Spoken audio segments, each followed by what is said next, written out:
शिवरायांचा एक मंत्र होता, सगळ्यांना पोटाशी लावावे.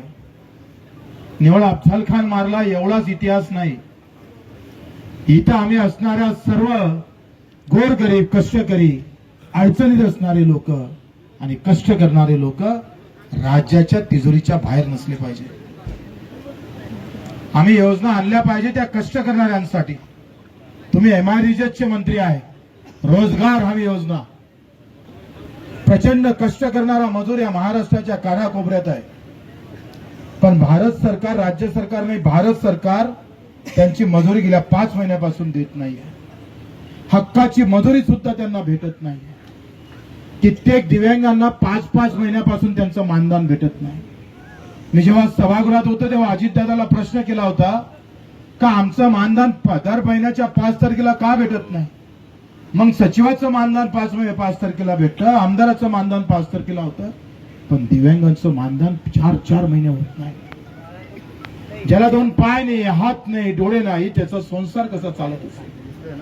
काल भरतजी इथं एक बेडवर असणारा दिव्यांग होता. त्याच्या आई वडिला शहीद झाला. 2 दिव्यांग एकाच घरी होते. जाग्यावरच संडास, जाग्यावरच बाथरूम, हलवता येत नाही. तरी आत्महत्याचा विचार आला नाही. जगण्याचं खऱ्या अर्थानं धैर्य त्यांच्या मनात होतं. बच्चूभाऊ म्हणे या 1500 रुपयामध्ये यांची मलमपट्टी सुद्धा होत नाही.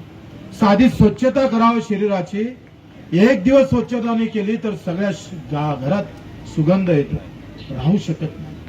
अशा अवस्थेमध्ये जगणाऱ्या दिव्यांगाकडे आमचं सरकार छत्रपतीच्या विचाराला घेऊन त्याच्या घरापर्यंत गेलं पाहिजे, म्हणजे चांगलं सरकार आमचं म्हटलं जाईल. एकनाथजी शिंदेच्या माध्यमातून दिव्यांग मंत्रालय निर्माण झालं. त्यांना आम्ही नतमस्तक होतो, त्यांना धन्यवाद देतो आणि अभिमानानं त्यांचं नाव नेहमी आम्ही घेत राहतो. ज्याला डोळे नाही त्यानं आपल्या आईचा चेहरा पण पाहिला नाही. कसा रायगड असल, कसा माझा छत्रपती शिवाजी महाराज दिसत असल, त्या अंध अपंगांना माहित नाहीये. तरी तो छत्रपती शिवाजी महाराजांच्या पुतळ्याजवळ जातं आणि आपला फोटो काढतो. त्याच्यातच तो सार्थ समजतं जीवनाचं. डोळ्यातलं पाणी दिसत नाही पण चेहऱ्यावरचा आनंद मात्र लपत नाही. भारतजी मूकबधीर आहे, दिव्यांग आहे, पाय नसणारे आमचे मुकलजी, 2 पाय नाही आहे. ते कोकण विभागाचे प्रमुख आहे. अख्खा सगळा गाडा त्यांनी चालवला. साळुंके असन, आमचे बडे असन, त्यांची पत्नी चालती फिरती आहे आणि हे चालते फिरत्या पत्नीनं सुद्धा इथं दिवसभर काम केलं. पायने म्हणून हे काम कसं करून मला आश्चर्य वाटत होतंय.